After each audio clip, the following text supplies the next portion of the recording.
Friends, हम लोग जो नॉर्मली जो एमसीसी बिल्डिंग बनाते हैं वो सिविल का बनाते हैं, टोटल टॉप टू बॉटम। लेकिन ये जो एमसीसी बिल्डिंग है ये टोटल मैकेनिकल बिल्डिंग है। इसमें सिविल सिर्फ फाउंडेशन में यूज़ किया गया, उसके बाद से जितना भी है टोटल मैकेनिकल है।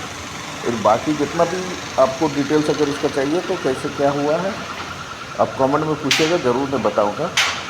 बाकी आप लोग सब्सक्राइब कीजिएगा तो हमारा वीडियो के साथ में लिंकअप में रहिएगा। सबसे बड़ा किल का वीडियो सब आपको मिलेगा।